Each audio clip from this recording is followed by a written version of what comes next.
오늘 하나님께서 우리에게 주시는 말씀은 창세기 32장 22절에서 32절까지의 말씀입니다.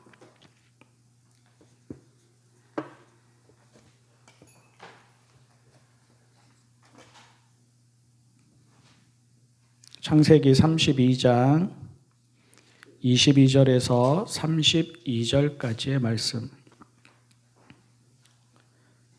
그 밤에 야곱은 일어나서 두 아내와 두 여종과 11 아들을 데리고 야복 나루를 건넜다. 야곱은 이렇게 식구들을 인도하여 개울을 건너 보내고 자기에게 딸린 모든 소유도 건너 보내고 난 다음에 뒤에 홀로 남았는데 어떤 이가 나타나 야곱을 붙잡고 동이 틀 때까지 씨름을 하였다. 그는 도저히 야곱을 이길 수 없다는 것을 알고서 야곱의 엉덩이 뼈를 쳤다. 야곱은 그와 씨름을 하다가 엉덩이 뼈를 다쳤다. 그가 날이 새려고 하니 놓아달라고 하였지만 야곱은 자기에게 축복해 주지 않으면 보내지 않겠다고 떼를 썼다. 그가 야곱에게 물었다. 너의 이름이 무엇이냐? 야곱이 대답하였다. 야곱입니다. 그 사람이 말하였다. 내가 하나님과도 겨루어 이겼고 사람과도 겨루어 이겼으니 이제 내 이름은 야곱이 아니라 이스라엘이다. 야곱이 말하였다. 당신의 이름이 무엇인지 가르쳐 주십시오. 그러나 그는 어찌하여 나의 이름을 묻느냐 하면서 그 자리에서 야곱에게 축복하여 주었다. 야곱은 내가 하나님의 얼굴을 직접 뵙고도 목숨이 이렇게 붙어 있구나 하면서 그곳 이름을 브니엘이라고 하였다. 그가 브니엘을 지날 때에 해가 솟아올라서 그를 비추었다. 그는 엉덩이 뼈가 어긋났으므로 절뚝거리며 걸었다. 밤에 나타난 그가 야곱의 엉덩이 뼈에 힘줄을 쳤으므로 이스라엘 사람들은 오늘날까지 짐승의 엉덩이 뼈에 큰 힘줄을 먹지 않는다. 아멘. 사람이 쉽게 변하지 않죠. 오죽하면 사람이 변하면 죽을 날이 된 거라고 그렇게 말들을 하겠습니까? 습관 쉽게 바뀌지 않고, 생각 쉽게 바뀌지 않고, 감정 쉽게 바뀌지 않고, 말 쉽게 바뀌지 않고, 살아오던 삶의 방식 쉽게 바뀌지 않습니다. 신앙인이라고 다르겠습니까? 차분하게 기도하고 나서 일어선 직후에도 또 경건하게 예배를 드리고 나서 돌아가는 직후에도 기도하기 전과 똑같이 예배 드리기 전과 똑같이 생각하고 말하고 행동하게 됩니다. 입으로는 하나님을 말하는데 몸은 예전에 익숙하던 일을 하게 되고 성경이 무엇이라 말하는지 아는데 또 성경이 말하는 그 가르침에 감동을 받는데 정작 현실에서는 성경과 상관없이 이전에 살아오던 대로 생각하고 말하고 행동하고 이끌리게 됩니다. 창세기를 쭉 읽어나가면서 우리가 야곱이 어떻게 살아왔는지를 압니다. 야곱의 인생에 하나님이 어떻게 개입하시고 인도하시고 보호하셨는지를 알고요. 또 야곱이 그 하나님을 향해서 무엇이라 말하고 고백하고 또 무엇이라 기도했는지도 압니다. 9절에서 12절까지의 기도에서도 야곱의 그 마음이 드러나는데 은혜를 베푸시겠다고 약속하신 하나님이시라고 그렇게 부르고요. 자기는 하나님이 베푸시는 사랑과 성실하심을 받을 자격이 없다. 이렇게도 고백합니다. 그러면서 지금까지 이런 나와도 함께 하셨으니 약속하시고 말씀하신 대로 끝까지 자기를 지켜달라고 합니다. 참 좋은 기도이지 않습니까? 신앙인의 기도이고 또 하나님을 향한 믿음이 잘 드러나는 기도인데 그런데 희한하게도 몸은 이 기도와는 정반대로 움직입니다. 지금까지 그가 살아오던 대로 행합니다. 어떻게든 살아남으려고만 합니다. 어떻게든 자기 몸을 지키려고만 합니다. 그가 할 수 있는 일을 다 하려고 하고요. 그가 동원할 수 있는 방법을 다 동원하려고 합니다. 예전에 아버지를 속였듯이, 예전에 형을 속였듯이 이제는 여차하면 가족마저 다 버리려고 합니다. 야곱은 그렇게 살아왔고 또 그 밤에도 그렇게 하려고 합니다. 이제 형을 만나게 됩니다. 그런데 무서움이 사라지지 않습니다. 형의 마음을 풀고자 심부름꾼들을 보내는데요. 그 심부름꾼들에게 자기를 동생이라고 말하지 않고 주인의 종 야곱이라고 낮추면서 형이 너그럽게 받아주기를 바랍니다. 그런데 그 심부름꾼들이 돌아와서는 말하기를 형이 부하 400명을 거느리고 야곱을 만나러 온다고 그렇게 소식을 전합니다. 야곱은 두렵고 당황해서 어쩔 줄을 모릅니다. 그러고는 이런저런 방도를 다 찾기 시작합니다. 지금까지 하나님이 함께 하셨다 고백하면서도 이번에도 하나님이 함께하여 주소서 기도하면서도 그는 지금껏 해오던 대로 스스로 살 길을 찾습니다. 어떻게 하느냐? 먼저 그는 자기 일행과 재산을 둘로 나눕니다. 형이 한쪽을 치면 나머지 한쪽이라도 건져보겠다는 심산입니다. 형을 형으로 대하는 자세라기보다는 형을 강도나 적이라고 여기고 준비하는 자세입니다. 그러고는 형에게 보낼 선물인지 뇌물인지 준비합니다. 그 선물을 한 번에 보내지 않고 몇 차례 나누어서 보냅니다. 그리고 한꺼번에 도착하게 하지도 않습니다. 사이를 두어서 하나 그렇게 도착하게 합니다. 형이 오는 길에 선물을 여러 번 받다가 보면 서서히 마음이 누그러지지 않을까 하는 계산에서 그렇게 합니다. 그런데 그렇게 하고도 안심이 되지 않습니다. 사람들을 네 차례의 선물과 함께 거리를 두고 보내고 그 다음에는 가족들마저 강을 건너게 하고는 그 홀로 강 건너편에 남습니다.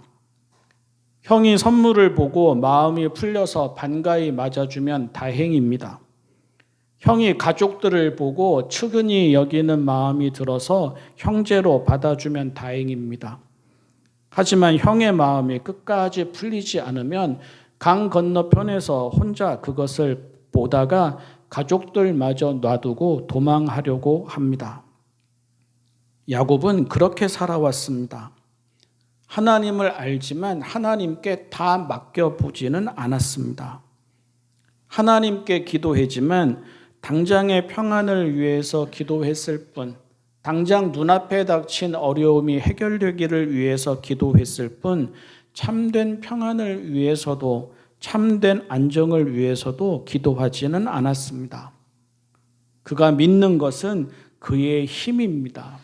그의 의지, 그의 소유, 그의 수단, 심지어 그의 속임수 등입니다. 이번에도 다르지 않습니다. 그게 세상에서 자기와 자기의 몫을 지켜내는 방법이라고 여깁니다. 아니, 그동안 이룬 것을 다 잃게 되더라도 그가 남편이고 아버지인 가족들에게 위험이 닥치더라도 그는 자기가 살아남는 길을 선택합니다. 그런데 계속 그렇게 살아서야 되겠습니까? 또 계속 그렇게 살아가는 것이 맞습니까? 다른 사람을 위해서가 아니라, 예를 들면 가족들을 위해서나 자녀들을 위해서나 형을 위해서가 아니라 그 자신을 위해서 생각해 보십시오. 야곱이 계속 그렇게 살아서는 불안과 집착에서 벗어날 수 없습니다. 불신과 소외에서 벗어날 수 없습니다. 하나님이 그의 주님이시라는 신뢰에도 이를 수 없습니다. 가족과 형제가 곁에 있다는 든든함도 얻을 수 없습니다. 그를 이용만 하던 외삼촌과 다르지 않습니다. 이기는 것 같아도 지는 인생이고 무언가를 가진 것 같아도 텅 빈 인생이 될 수밖에 없습니다. 결국 홀로 남은 그를 하나님이 찾아가셔서 시비를 거십니다. 하나님이 그를 붙잡으시고 동이 틀 때까지 씨름을 하십니다. 그가 하나님께 나아가 밤새워서 기도하며 하나님을 붙잡은 것이 아닙니다. 하나님이 그에게 나타나셔서 밤새워 붙잡으시며 씨름하신 겁니다. 그를 향한 하나님의 간곡한 요청이라고 생각하면 됩니다. 우리 그렇게 살지 말자 하는 뜻입니다. 계속 이렇게 자기 혼자만 살아남는 삶을 언제까지 살려고 하느냐 하는 뜻입니다. 생명도 스스로 지키고 안전도 스스로 지키고 구원도 스스로 지켜야 하는 인생이라면 그런 인생이 과연 언제까지 가능하겠고 그런 인생이 쫓김 없이 조급함 없이 살아갈 수 있겠느냐는 뜻입니다. 야곱은 온갖 불안과 욕망을 마음에 다 담고 사는 사람입니다. 그런 점에서 우리도 그를 닮았습니다. 야곱은 그가 살아오던 삶의 방식과 다르면 다른 사람 말은 듣지도 않는 사람입니다. 역시 우리도 그래서 그를 닮았습니다. 강하다고 하면 보통 강한 사람이 아니고 겁이 많다면 또 보통 겁이 많은 사람이 아니고 참된 의미에서 약하다면 또 보통 약한 사람이 아닙니다. 그래서 야곱은 그 밤에도 하나님이 그를 그렇게 붙잡으시는데도 들으려고 하지 않습니다. 밤이 다 지나고 날이 밝아오는데도 하나님과 계속 평행선을 달립니다. 내 마음은 그렇지 않지만 내 뜻대로 마시고 하나님 뜻대로 하소서 이렇게 되어야지 합니다. 제가 다 알지 못하지만 하나님을 믿고 다 내려놓겠습니다 해야 합니다. 그런데 야곱은 끝까지 그렇게 하지 않습니다. 승부가 나지 않습니다. 결국 하나님이 그를 이기지 못함을 아시고는 그의 엉덩이 뼈를 치셔서 그를 무력하게 하십니다.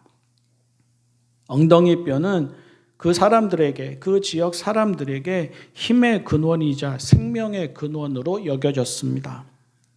하나님이 그의 엉덩이 뼈를 치셨다는 말은 손목이 부러졌거나 발목이 부러졌거나 다리를 다쳤다거나 그런 말이 아니라 그가 붙잡고 살아온 모든 것을 무력하게 하셨다는 뜻입니다.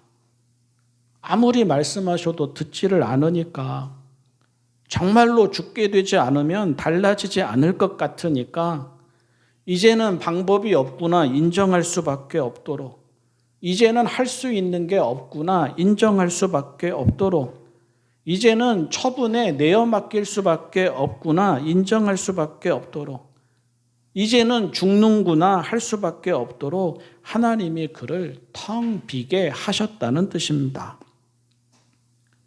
그제야 야곱이 달라집니다. 밤새도록 하나님과 씨름하면서도 하나님께도 지지 않으려던 그가 하나님께 매어 달립니다. 왜 안 그렇겠습니까? 이제는 그 길밖에 없습니다. 살 길이 없지 않습니까? 믿을 구석이 없지 않습니까? 자기 혼자만이라도 살아남으려고 했는데 그것도 안 되게 되어버렸습니다. 그러니 이제는 그의 힘이 아닌 다른 힘으로 살아야 합니다. 이제는 그가 그를 지켜내는 방식이 아니라 하나님이 그를 지켜주시는 방식으로 살아야 합니다.